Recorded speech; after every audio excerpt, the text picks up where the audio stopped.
নবী মুহাম্মদ সাল্লাল্লাহু আলাইহি সাল্লামের মেরাজের ঘটনা বুখারী, মুসলিম, তিরমিজি, আবু দাউদ, নাসাই সহ প্রসিদ্ধ অপ্রসিদ্ধ সব হাদিসের কিতাবেই বর্ণিত আছে। কোরআনুল কারিমে আল্লাহ রাব্বুল আলামিন 3টি সূরায় সংক্ষিপ্ত আকারে আলোচনা করেছেন। সূরা বনী ইসরাইল, সূরা তাকওয়ির এবং সূরা নাজম, এই 3টি সূরায় সংক্ষিপ্ত আকারে তুলে ধরেছেন।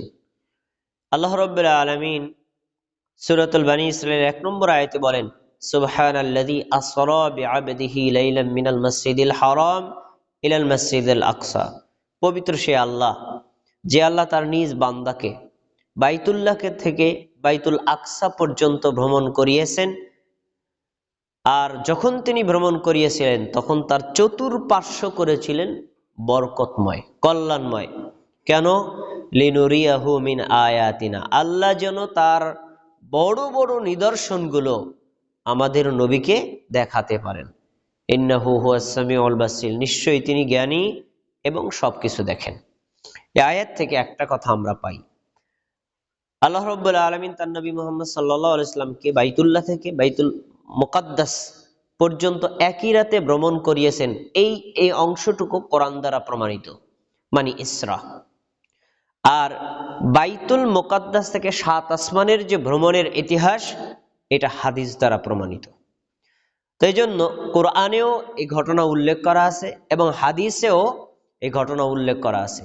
তাই কোরআন এবং হাদিসের সমন্বিতভাবে আমাদের বিশ্বাস করতে হবে নবী সাল্লাল্লাহু আলাইহি সাল্লাম সশরীরে জাগ্রত অবস্থায় সুস্থ মস্তিষ্কে মেরাজে গমন করেছিলেন, অতঃপর সেখান থেকে এসেছেন। আসুন, হাদিসে বিশাল বড় হাদিস উল্লেখ করা, ঘটনাও অনেক কিছু, আমরা এই ঘটনাগুলো শুনেছি। তবে আমি আপনাদের সামনে এক নজরে বলে তারপর শিক্ষাগুলো তুলে ধরি।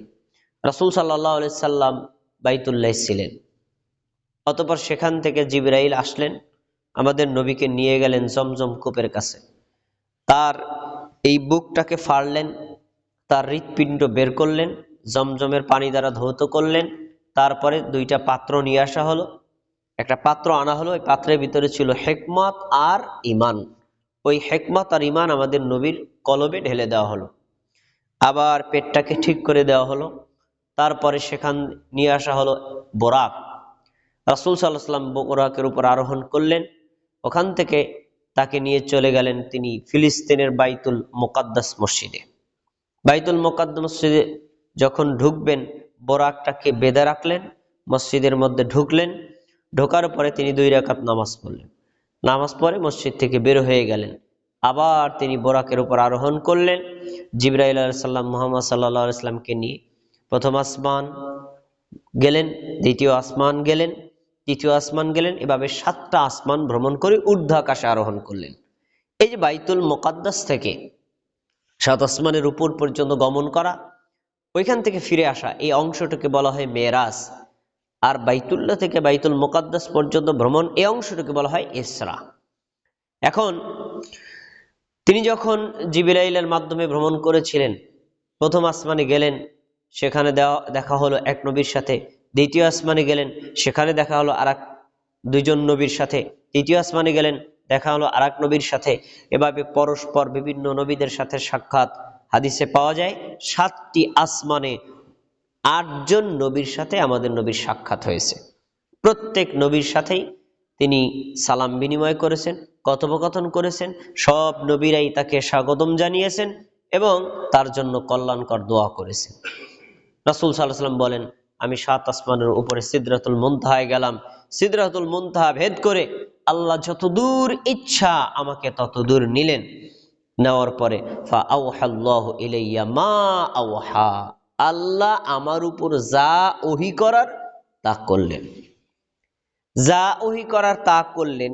কি কি ওহী করেছেন বিস্তারিত কথা আমাদের নবী বলেন নাই, কারণ যতটুকু আমাদের জন্য দরকার ততটুকু বলেছেন, আর যতটুকু আমাদের জন্য দরকার না, নবীর জন্য দরকার, ততটুকুই তিনি জেনেছেন, শুনেছেন, নিজের মধ্যে রেখেছেন। এখন আল্লাহর সাথে সাক্ষাৎ করা শেষ হয়ে গেল, অতঃপর সেখান থেকে তিনি আবার দুনিয়ার জমিনে ফিরে আসতে শুরু করলেন। ফিরে আসার সময় দেখা হয়েছিল 6ষ্ঠ আসমানে মুসা আলাইহিস সালামের সাথে। মুসা আলাইহিস সালাম আমাদের নবীকে প্রশ্ন করলেন, মা ফারাদাল্লাহু লাকা আলা উম্মাতিক, আজকের এই মহা ঐতিহাসিক রাতে আল্লাহ তাআলা আপনার নবীর উপর, আপনার উম্মতের উপর কি ফরজ করেছেন? কুলতু, আমি বললাম, খামসিনা সালাতান, আল্লাহ তাআলা আমার উম্মতের উপর আজ থেকে দিবারাত্রি 24 ঘন্টায় 50 ওয়াক্ত নামাজ ফরজ করছেন। তো এই কথা যখন মুসা আলাইহিস সালামকে বললেন, মুসা আলাইহিস সালাম বললেন, ফারজি ইলা রাব্বিক ফাইন্না উম্মাতাকা লা তুতিকু যালিক, এখনই আপনি আপনার আল্লাহর কাছে ফেরত যান, গিয়ে তার কাছে এটাকে কমায় আনার আবেদন করেন। আপনার উম্মত দিবারাত্রি 24 ঘন্টায় 50 ওয়াক্ত নামাজ পড়তে পারবে না। আমি তার কথা অনুপাতে আল্লাহর কাছে ফিরে গেলাম। আল্লাহ তাআলা ওখান থেকে অর্ধেক কমায় দিলেন।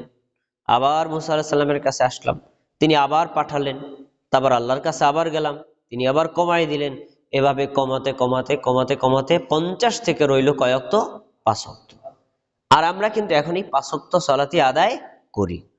আচ্ছা, 5 ওয়াক্ত সালাত যখন রইল, এই বিধান নিয়ে আসছিলাম, তখন মুসা আলাইহিস সালাম বললেন, এইটাও পারবে না, আপনি আবার যান, গিয়ে আল্লাহর কাছ থেকে আরো কমায় আনেন। তখন আমাদের নবী যে কথাটা আমাদের মুসা নবীকে বলেছিলেন, সেই কথাটা হুবহু সহিহ মুসলিমে সংকলন করা আছে। তিনি বলছেন, ফাস্তাহিয়াইতু রব্বি, আমি আমার রবের কাছে, আমি আমার আল্লাহর কাছে বারবার যেতে লজ্জা পাই, শরম পাই। কেন? আল্লাহ তাআলা দিয়েছিলেন 50 ওয়াক্ত নামাজ। আমার উম্মত যদি 50 ওয়াক্ত নামাজ পড়তো, 50 ওয়াক্ত নামাজের নেকি পাইতো। আর আপনি যখন বললেন পারবে না, তো আমি গেলাম, আল্লাহ কমায় দিলেন, কমাতে কমাতে 5 ওয়াক্ত রইল। এখন যদি আবারও যাই, আরো কমবে। আল্লাহ বিধান বেশি দিতে চান, নেকি বেশি দিতে চান, আমি কমায় আনি, এটা একটা শরমের ব্যাপার না? তখন আমাদের নবী সাল্লাল্লাহু আলাইহি সাল্লামের নিকটে আল্লাহ তাআলা সেই আরশ থেকে একটা বাণী পেশ করেছেন। এই বাণীটা সহিহ বুখারীতে এখনো সংকলন করা আছে। তিনি বলছেন, লা ইউবাদদালুল কওলু লাদাইয়া হিয়া খামসু ওয়া হিয়া খামসুন। নবী মুহাম্মদ সাল্লাল্লাহু আলাইহি সাল্লাম, তুমি শোনো, আমি আল্লাহ, আমার কথার কোনো পরিবর্তন নাই। তুমি আমার নবী, তুমি যে আবেদন করেছো ওইটারও কোনো পরিবর্তন নাই। আমি আল্লাহ ফরজ করেছিলাম 50 ওয়াক্ত, এইটাও ঠিক থাকবে। তোমার আবেদনের প্রেক্ষিতে 5 ওয়াক্ত, ওইটাও ঠিক থাকবে। কিভাবে ঠিক? তোমার উম্মত আদায় করবে 5, আমি আল্লাহ নেকি দিয়ে দেব 50 ওয়াক্ত নামাজের।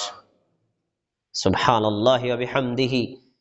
এই হাদিস প্রমাণ করে, যদি কোনো নারী, যদি কোনো পুরুষ, যদি কোনো যুবক, যদি কোনো যুবতী, যদি কোনো মুমিন, যদি কোনো মুসলিম দিবারাত্রি 24 ঘন্টায় 5 ওয়াক্ত নামাজ আদায় করে, আল্লাহ রাব্বুল আলামিন তার উপর খুশি হয়ে 10 গুণ বাড়িয়ে 50 ওয়াক্ত নামাজের নেকি দিয়ে দিবেন। প্রিয় ভাই, যদি কোনো ব্যক্তি যদি 5 ওয়াক্ত নামাজ আদায় করে 50 ওয়াক্ত নামাজের নেকি পাবে। আর যদি 5 ওয়াক্ত নামাজ আদায় না করে, তাহলে তার 5 ওয়াক্তের নেকি যাবে না, তার 50 ওয়াক্ত নামাজেরই নেকি ছুটে যাবে। তাহলে এটা বান্দার জন্য আল্লাহর পক্ষ থেকে এক বড় নিয়ামত, বড় হাদিয়া। যেই মুমিন, যে মুসলিম 5 ওয়াক্ত নামাজ আদায় করে না, তার চাইতে বড় নেমক হারাম আর হতেই পারে না। কারণ আল্লাহ দিতে চান বেশি, কিন্তু সে নিতে চায় না। আচ্ছা, আমি এই যে মেরাজের ঘটনাটা খুব সংক্ষেপে বললাম, বিস্তারিত আর অনেক কথা আছে। এখান থেকে আমরা কয়েকটা কথা শিক্ষণীয় বের করি। একটু আমাদিক তাকিয়ে শিক্ষণীয়গুলো তুলে ধরা, একটু বোঝার চেষ্টা করবেন। একটু সবাই খেয়াল করেন।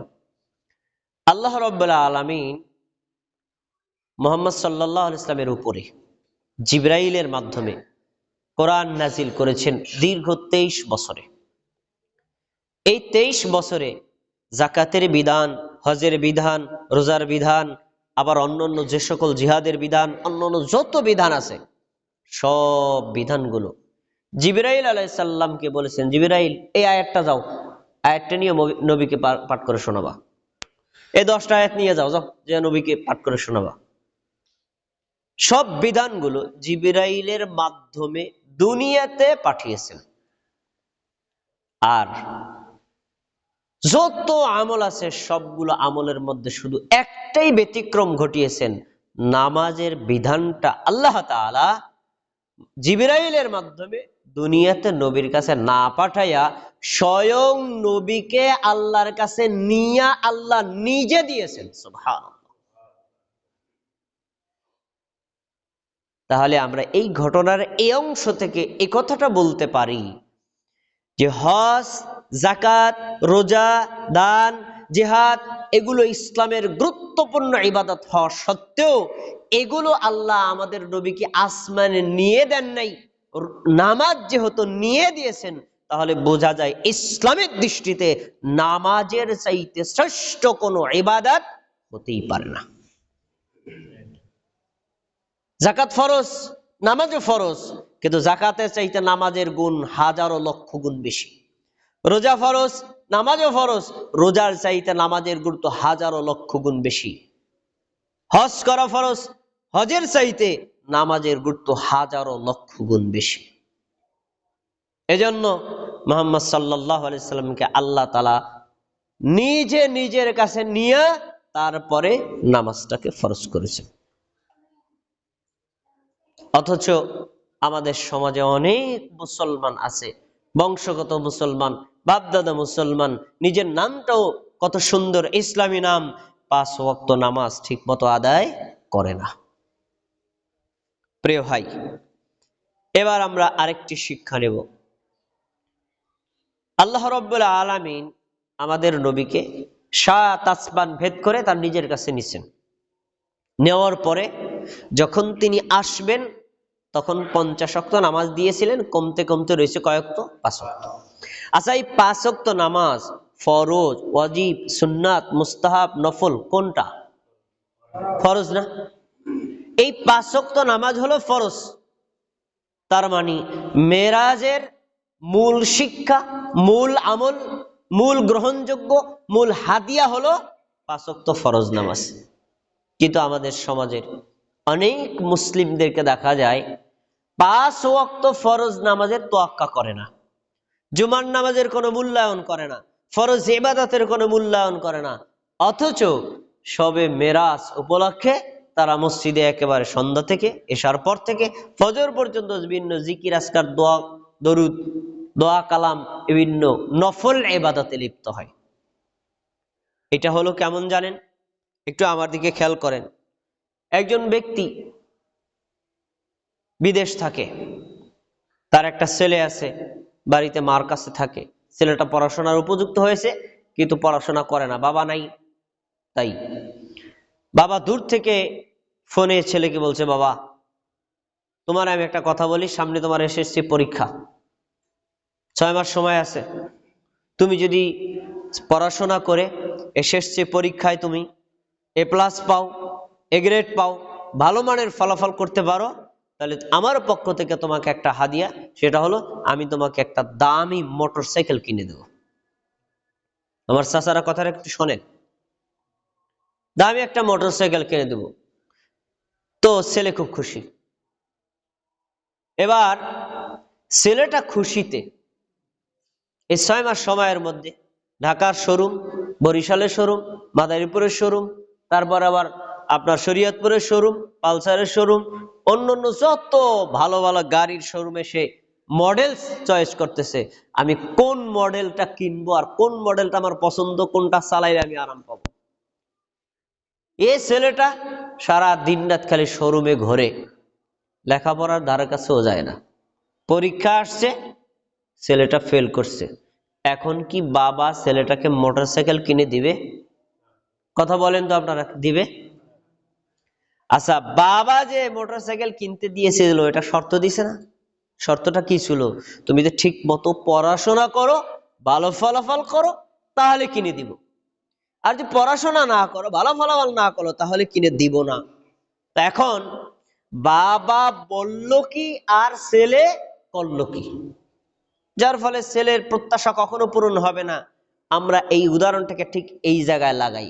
আল্লাহ রাব্বুল আলামিন রজবে আমাদের নবী মুহাম্মদ সাল্লাল্লাহু আলাইহি ওয়াসাল্লামকে নিয়েছেন না অন্য কোনো মাসে নিয়েছেন, সে বিতর্ক আলাদা, কিন্তু আল্লাহর কাছে নিয়েছেন, এটা সত্য। এখন নেওয়ার পরে আল্লাহ তাআলা কোনো 2 রাকাত নফল নামাজ পড়তে বলেন নাই, কিছু জিকির আজকার করতে বলেন নাই, দোয়া দুরূদ পড়তে বলেন নাই, মোনাজাত করতে বলেন নাই, মিলাদ দোয়া অনেক কিছু করতে বলেন নাই, অথবা একটা রোজা রাখতে হবে তাতে বলেন নাই, 5টা রোজা রাখতে হবে তাতে বলেন নাই। শুধু বলেছেন আজকে তুমি আসছো না, তোমাকে দিয়া দিলাম 5 ওয়াক্ত ফরজ নামাজ।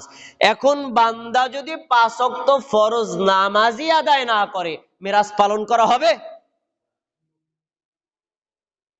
আল্লাহ বললেন 5 ওয়াক্ত ফরজ নামাজ আমি করে দিলাম, তুমি 24 ঘন্টা 5 ওয়াক্ত ফরজ নামাজ পড়লেই তো মেরাজের মূল হাদিয়া গ্রহণ করা হয়। কিন্তু বাঙালি জাতি 5 ওয়াক্ত নামাজ আদায় করবে না, বছরে 1 রাত গিয়ে সেই মেরাজের রাতে জিকির আজকার করে। তো কি লাভটা কি? আল্লাহ বললো কি আর তুমি করলা কি?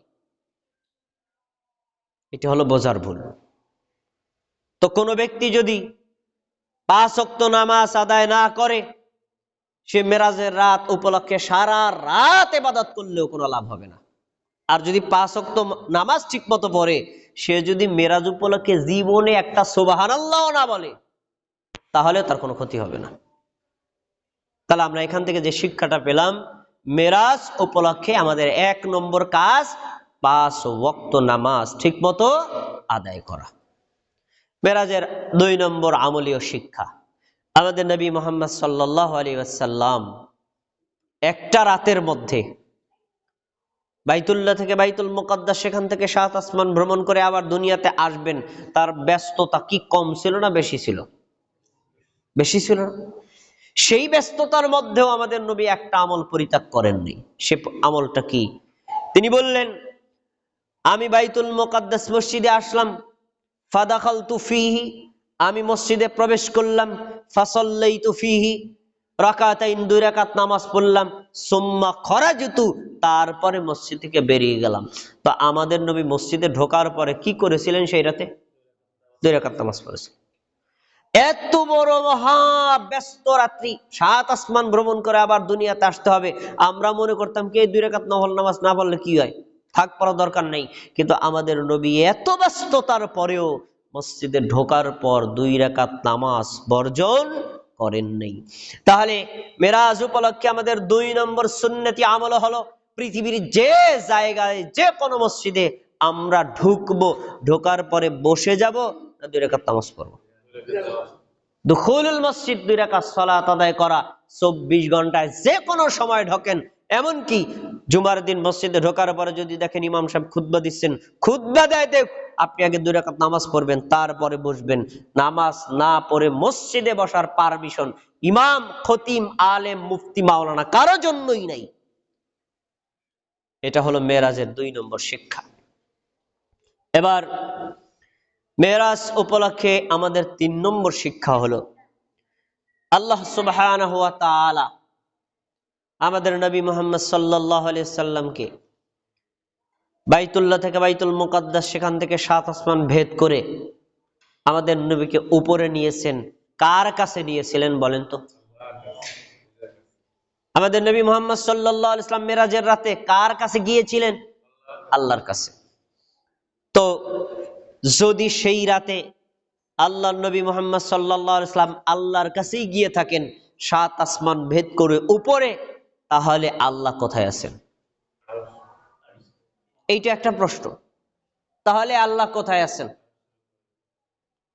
আমাদের দেশের সাধারণ মানুষ মেরাজের ঘটনা শোনে, বলে, বিশ্বাস করে, কিন্তু এই মেরাজের ঘটনা থেকে কখনো একটু চিন্তা ফিকির করে না যে আমরা বিশ্বাস করি কি আর বলি কি।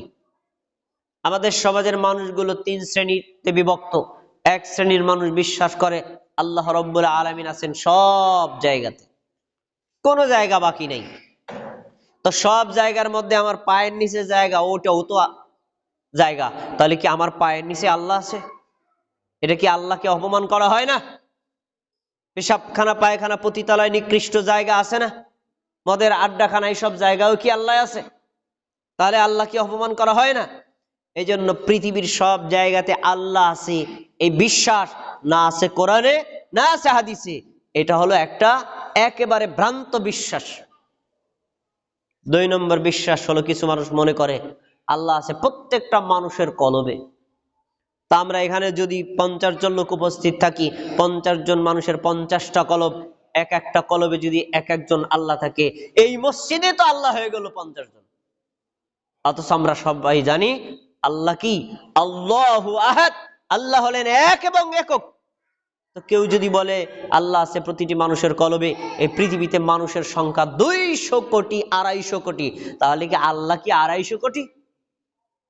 এই বিশ্বাস কোরআন হাদিসে কোথাও নাই। এবার আসেন 3 নম্বর বিশ্বাস, আল্লাহ রাব্বুল আলামিন আছেন 7 আসমানের উপরে, আরশের উপরে। এই বিশ্বাসের কথা আছে কোরআনে, এই বিশ্বাসের কথা আছে হাদিসে। আর তার জ্বলন্ত প্রমাণ মেরাজের ঘটনা। নবী মুহাম্মদ সাল্লাল্লাহু আলাইহি ওয়াসাল্লাম 7 আসমান ভেদ করে আল্লাহর সাথে সাক্ষাৎ করতে গিয়েছিলেন। আরে আল্লাহ যদি সব জায়গায় থাকে, নবী যেখানে শোয়া ছিলেন ওখানেও তো আল্লাহ আছে। আল্লাহ যদি সব জায়গায় থাকে, নবী তো বাইতুল মুকাদ্দাসে গেলেন, সেখানেও তো আল্লাহ আছে। তাহলে 7 আসমান ভেদ করে উপরে গেলেন কারো? তাহলে প্রমাণিত হয় আল্লাহ আছেন 7 আসমানের উপরে, আরশের উপর। সূরা তাহার 5 নম্বর আয়াতে আল্লাহ বলেছেন, আর রহমানু আলাল আরশি ইস্তাওয়া, দয়াময় আল্লাহ আছেন আরশের উপরে। আরশের উপরে আছেন, এটাই সঠিক বিশ্বাস। এই মেরাজের ঘটনা তার জ্বলন্ত প্রমাণ। তাহলে আমরা এখান থেকে একটা আকীদা শুদ্ধ করে নেব, আল্লাহ আছেন আরশের উপরে, আল্লাহ আছেন 7 আসমানের উপরে। নুরুল আমিন ভাই ওগো মাঝখানে বসেন, আপনি বসে একটু শান্তভাবে থামাই দেন। আচ্ছা, এবার আমরা এখান থেকে আর একটা শিক্ষা বের করব। নবী মুহাম্মদ সাল্লাল্লাহু আলাইহি ওয়াসাল্লাম আল্লাহর সাথে সাক্ষাৎ করতে গিয়েছিলেন। আল্লাহ তাআলা কি দেখেছিলেন? আল্লাহকে কি দেখেছিলেন? এটা একটা প্রশ্ন। সাহাবীদের মধ্যে এই বিষয়ে বিভক্ত হয়েছে। আব্দুল্লাহ ইবনে আব্বাস রাদিয়াল্লাহু তাআলা আনহু বলেন, তিনি আল্লাহকে দেখেছেন সর্বচক্ষু দ্বারা না, অন্তরচক্ষু দ্বারা। আব্দুল্লাহ ইবনে মাসউদ রাদিয়াল্লাহু তাআলা আনহু বলেন, আল্লাহকে দেখেন নাই, তিনি দেখেছিলেন জিবরাইলকে, রফরফকে। জিবরাইলকে দেখেছেন এমন অবস্থায়, আমাদের নবী জিবরাইলকে 2 বার সচক্ষে দেখেছিলেন। একবার প্রথমবার যখন হেরা গুহায় ওহী নিয়ে এসেছিলেন, তখন তিনি দেখেছিলেন জিবরাইলের নিজের আকৃতিতে। এছাড়া যতবার দেখেছেন সবগুলো দেখেছেন মানুষের আকৃতিতে, অন্য কোনো আকৃতিতে। আর দ্বিতীয়বার দেখেছিলেন এই মেরাজের রাতে। কি রাসূল সাল্লাল্লাহু আলাইহি ওয়াসাল্লাম বলেন যে যখন তাকে দেখেছিলেন, তখন দেখেছিলেন যে এই জমিনে হলো তার পা, আসমানে তার মাথা, পুরো দিগন্ত চেয়ে আছে, এমনকি তার আছে 600 ডানা। সুবহানাল্লাহ। জিবরাইলকে নিজ আকৃতিতে দেখেছিলেন, আল্লাহকে দেখেন নাই। তাহলে 2 জন সাহাবীর মধ্যে মতভেদ পাওয়া গেল। আব্দুল্লাহ ইবনে আব্বাস বলেছেন আল্লাহকে দেখেছেন চোখ দ্বারা না, দেখেছেন কি দিয়া? অন্তর দ্বারা। আর আব্দুল্লাহ ইবনে মাসউদ বলছেন দেখেছেন আল্লাহকে না, দেখেছিলেন জিবরাইলকে, রফরফকে। আচ্ছা, এবার আছেন আরেকজন সাহাবী, একেবারে নবী সাল্লাল্লাহু আলাইহি ওয়াসাল্লামের কলিজার টুকরা, নিজস্ব লোক, আয়েশা রাদিয়াল্লাহু তাআলা আনহা। তিনি বলছেন আল্লাহ তাআলাকে তিনি দেখেন নাই।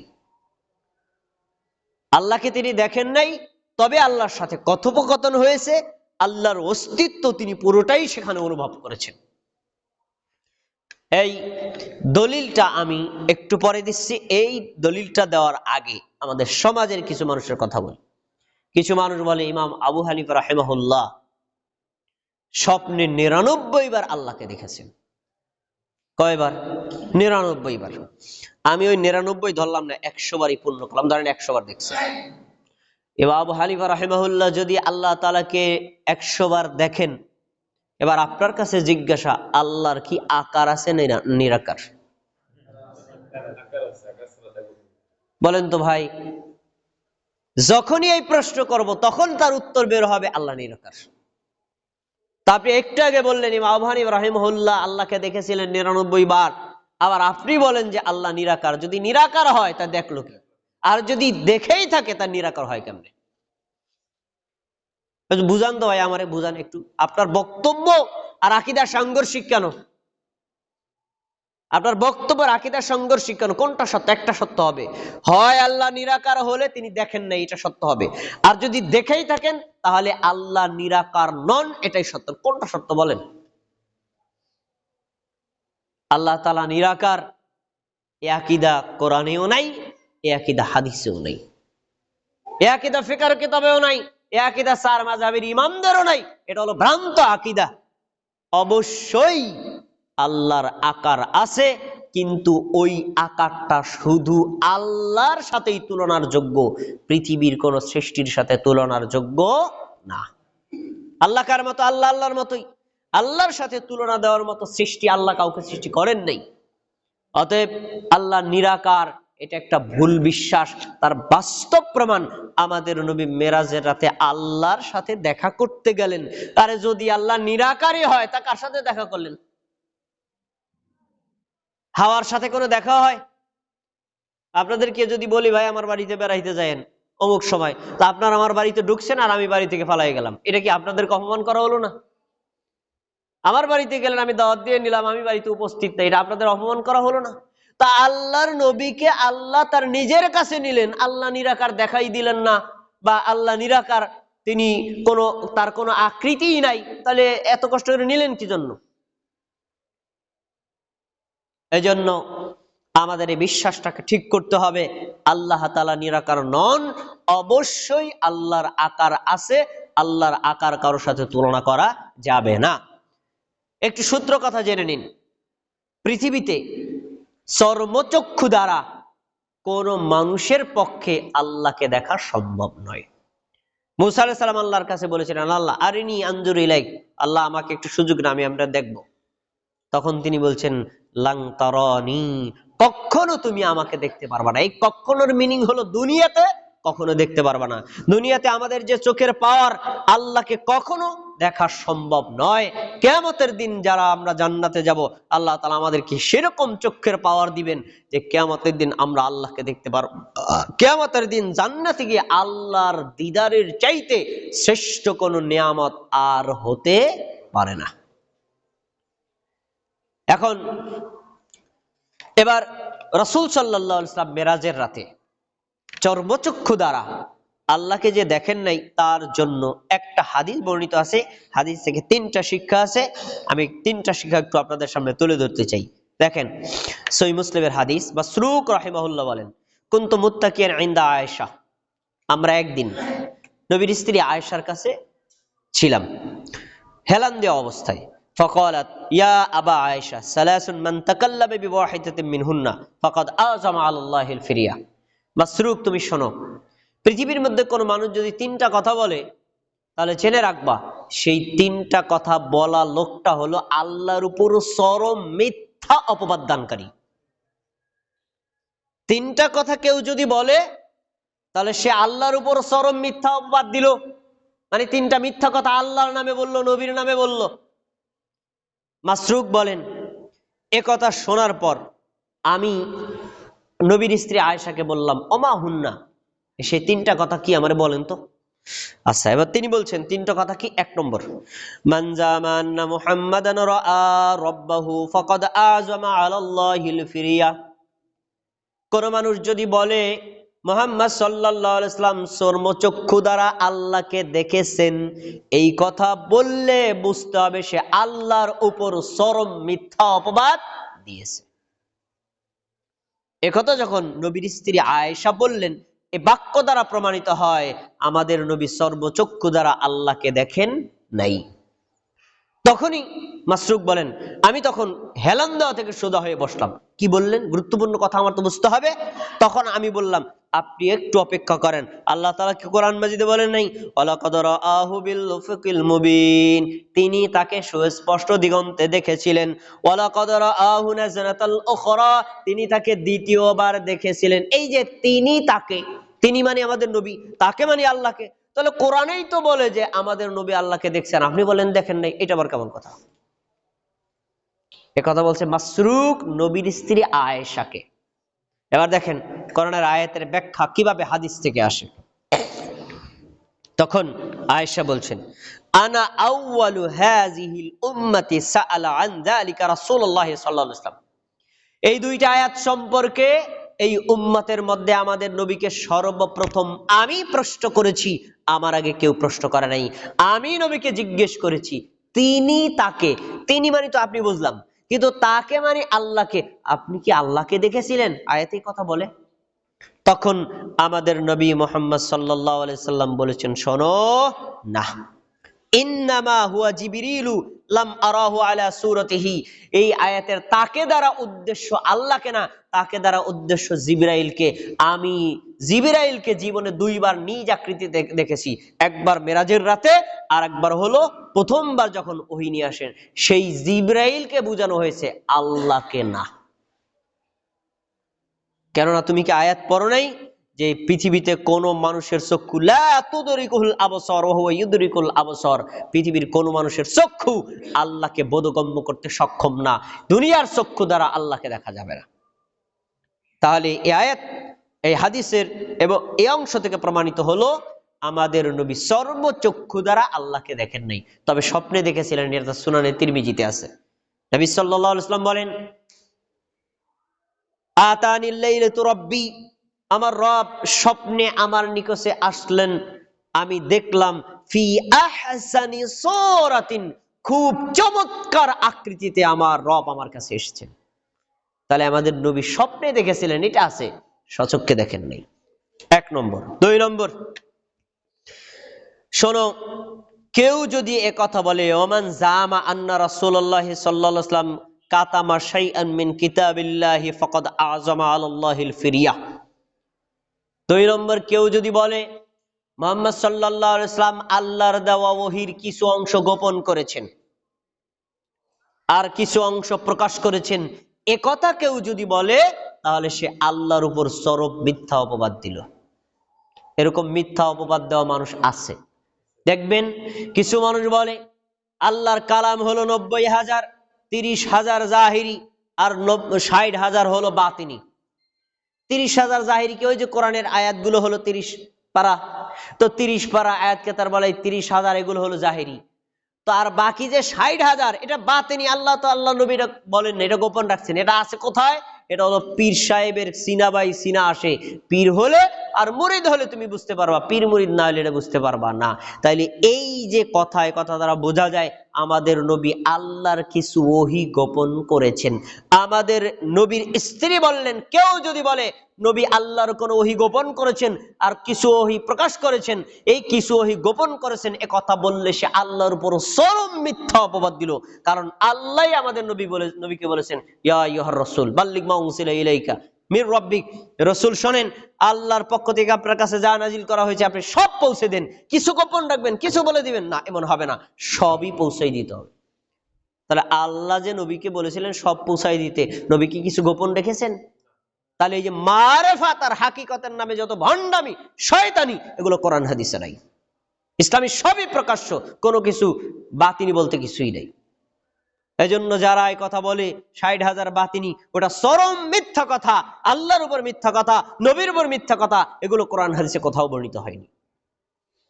এবার 3 নম্বর, ওমান জামা আন্নাহু ইউখবিরু বিমা ইয়াকুনু ফি গাদিন ফাকাদ আযমা আলাল্লাহিল ফিরিয়া। কোন মানুষ যদি বলে নবী মুহাম্মদ সাল্লাল্লাহু আলাইহি ওয়াসাল্লাম গায়েবের সংবাদ জানতেন, আগামীকাল কি হবে সেটাও জানতেন, পিছনে কি হয়েছে ওইটাও জানতেন, চলমান কি হচ্ছে এটাও জানতেন, নবী গায়েব জানে, এই কথা যদি কেউ বিশ্বাস করে, তাহলে সে লোকটা আল্লাহর উপর চরম মিথ্যা অপবাদ দিল। আচ্ছা বলেন তো, বাংলাদেশে কি এমন কোনো মানুষ নাই যারা এই কথা বিশ্বাস করে নবী গায়েব জানে? আরে ভাই, নবী গায়েব জানে এটা তো বিশ্বাস করার লোকের অভাবই নাই। এমনকি অনেক মানুষ বিশ্বাস করে ল্যাংটা পিসাবো বলে গায়েব জানে। কত বড় কুফরি কথা! অথচ গায়েব জানা এটা আল্লাহর গুণ।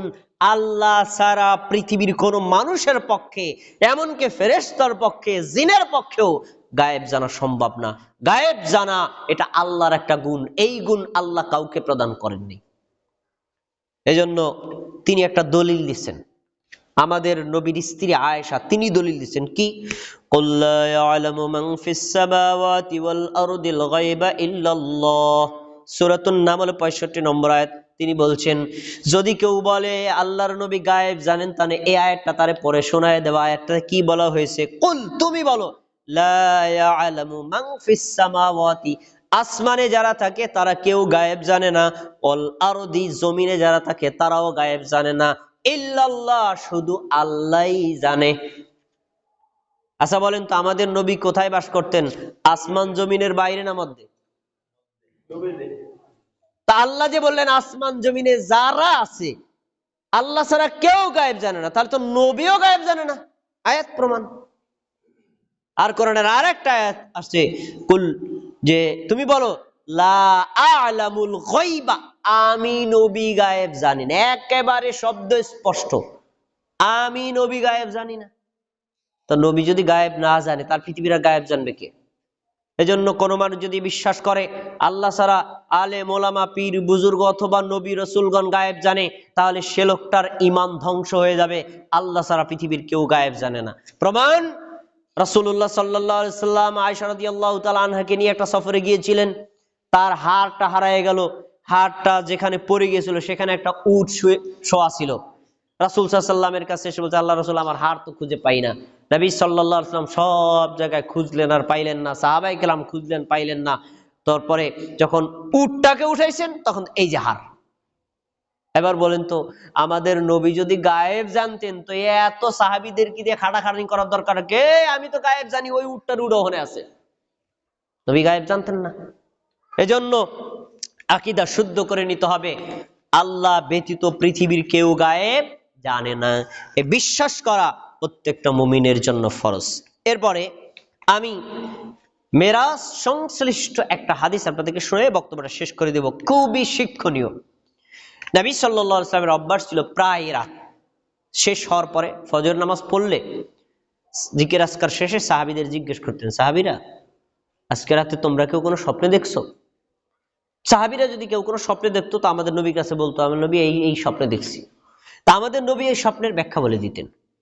একদিন তিনি ফজর সালাত আদায় করার পরে সবাইকে জিজ্ঞেস করছেন, এই তোমরা কি কেউ কোনো স্বপ্নে দেখছো? সাহাবীরা সবাই চুপ, কেউ কোনো কথা বলে না। এর মানে কি? কেউ কোনো স্বপ্নে দেখে নাই। তো আমাদের নবী বললেন, তোমরা স্বপ্ন দেখো না, আজকে আমি একটা স্বপ্ন দেখছি। এই স্বপ্নটা কার? নবীর স্বপ্ন, রাসূলের স্বপ্ন। আর নবী রাসূলদের স্বপ্ন মানে একেবারে বাস্তব আল্লাহর ওহী, এটা মিথ্যা কোনো কল্প কাহিনী নয়। কি স্বপ্ন দেখেছি শোনো। আমি স্বপ্নে দেখলাম আমার কাছে দুইজন লোক আসছে। দুইজন লোক এসে আমারে দুই হাত ধরছে, বলছে আমাদের সাথে চলেন। তা আমি তাদের সাথে রওনা দিলাম। দুইজন কে? একজন জিবরাইল, একজন মিকাইল। জিবরাইল কি মানুষটা ফেরেশতা? মিকাইল কি মানুষটা ফেরেশতা? দুইজন ফেরেশতা আমারে নিয়ে গেছে। আচ্ছা, আমি তাদের সাথে গেলাম। হাত্তা আতাইনা আলা রাজুলিন মুততাজিইন। আস্তে আস্তে আস্তে আস্তে দেখলাম এমন একটা এলাকায় যেখানে একটা মানুষ চিত হয়ে শোয়া আছে। এই সবাই কথাটা শুনবেন, হাদিসটা শোয়া আছে। আর তার পাশে একটা লোক বিশাল বড় পাথর নিয়ে দাঁড়িয়ে আছে। দাঁড়িয়ে থাকা লোকটার ওই হাতে পাথর দিয়া শোয়া থাকা লোকটার মাথার উপর পাথরটা এত জোরে মারে, মারার সাথে সাথে শোয়া থাকা লোকটার মাথা ভেঙ্গে একেবারে চুরমার হয়ে যায়। একেবারে ব্রেন যা আছে রক্ত মাংস ছিটকায় পড়ে যায়। তো যখন পাথরটা ছিটকে দূরে চলে যায়, ওই দাঁড়িয়ে থাকা লোকটা আবার পাথর টোকাইতে যায়। পাথর টোকাইয়া মাথার কাছে এসে মাথা আবার ঠিক হয়ে গেছে। আবার বাড়ি মারে। এইভাবে অনবরত তাকে আঘাত করছে। তখন আমি দেখে অবাক হয়ে গেলাম, এ কি একটা অমানবিক শাস্তি। আমি বললাম, কুলতু মা হাজা, এই দুজনের কি হয়েছে? এরকম কেন করো? তোমাদের কি হয়েছে? তখন এই যে আমার পাশে দুজন কি আছে বলেন তো? ফেরেশতা। তারা বলছেন এটার ব্যাখ্যা পরে বলা হবে, সামনে চলেন। আচ্ছা, সামনে রওনা দিলাম। হাত্তা আতাইনা আলা তান্নুর। আসলাম বিরাট একটা গর্ত, চুলা। এই চুলাটা এমন, উপরের মুখটা একটু সরু, ভিতরে অনেক গভীর। ওই চুলার মধ্যে ধাউ ধাউ করে আগুন জ্বলছে। যখন তীব্র আকারে আগুন জ্বলে তখন দেখি যে কিছু উলঙ্গ নারী আর পুরুষ ওই আগুনের তেজে একেবারে মনে হয় যে মুখ থেকে পড়ে যাবে এমন অবস্থা। আবার তেজ কমে গেলে মানুষগুলো পুড়তে পুড়তে আবার নিচে চলে যায়। তা আমি বললাম, মা হাজা হাজা, এই ঘটনা কি? উলঙ্গ অবস্থায় মানুষদেরকে আগুনে পোড়ানো হচ্ছে, এটা কেন? তখন ওই দুইজন ফেরেশতা বলছেন, সামনে চলেন। আবার সামনে গেলাম। সামনে যেতে যেতে দেখলাম একটা লোক, তার হাতে লোহার আশ্রা।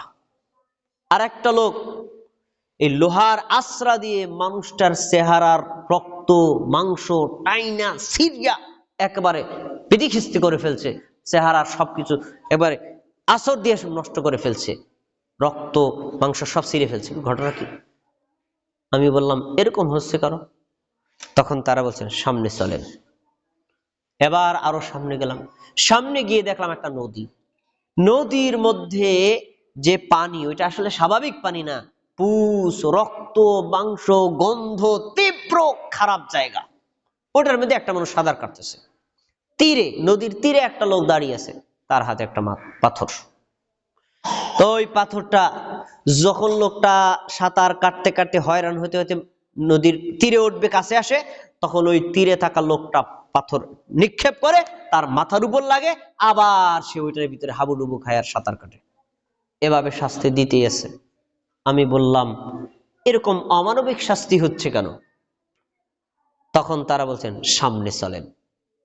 সামনে নিয়ে গেলেন, এরকম তাকে জাহান্নাম পরিদর্শন, জান্নাত পরিদর্শন, জান্নাতের বিভিন্ন নিয়ামত পরিদর্শন করাইয়া তারপর আবার আমাকে ফেরত দিয়ে দিল।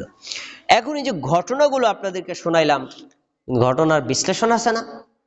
ওই ফেরেশতা দুইজন আমাদের নবীকে বিশ্লেষণ করছেন, বিশ্লেষণগুলো শোনেন। 1 নম্বরে দেখেছিল একটা লোক চিত হয়ে শুয়ে আছে, পাথর দিয়ে তার মাথা আঘাত করছে, মাথা ভেঙ্গে চুরমার হয়ে যাচ্ছে। তখন ফেরেশতা দুইজন বলছেন এরা কারা জানেন? যে লোকটার মাথা ভেঙ্গে চৌচির করা হচ্ছে ওই লোকটা হলে এমন কোরআন জেনেছে, হাদিস জেনেছে, ইসলাম ইমান বুঝেছে, আল্লাহর ফরজ বিধান জেনেছে, জানার পরেও ফজরের আজান শুনে ঘুম থেকে ওঠে নাই, ফজরের নামাজ আদায় করে নাই, এই জন্য তাকে পাথর দিয়ে আঘাত করে মাথা ভেঙ্গে চুরমার করা হচ্ছে। তাহলে হাদিসের অংশ থেকে প্রমাণিত হয় ফজর সালাত কেউ যদি ঠিকমতো আদায় না করে, কিয়ামতের দিন তাদেরকে পাথর দিয়ে আঘাত করে মাথা ভেঙ্গে চুরমার করে দেওয়া হবে। 2 নম্বর, ওই চুলার মধ্যে মানুষগুলো আগুনে পুড়ছে, এরা কারা? এরা হলো স্বামী স্ত্রী বহির্ভূত জেনার সাথে লিপ্ত যারা ছিল তারা। ওই নারী পুরুষদের আগুনে পোড়ানো হচ্ছে, যতদিন পর্যন্ত তাদের অপরাধের শাস্তি শেষ না হবে ততদিন পর্যন্ত আগুনে তাদেরকে পড়তেই হবে। এটা হলো জেনার শাস্তি। 3 নম্বর, যখন আমি দেখলাম ওই যে আঙ্গুল দিয়ে লোহার আশ্রা দিয়ে চেহারা একদম চৌচির করে ফেলেছে, রক্ত মাংস সব ছিলে ফেলছে, এটা কি? এটা হলো ওই লোক যারা পরস্পরের মধ্যে মিথ্যা কথা বলে, গীবত বলে মানুষের মধ্যে সম্পর্ক নষ্ট করে।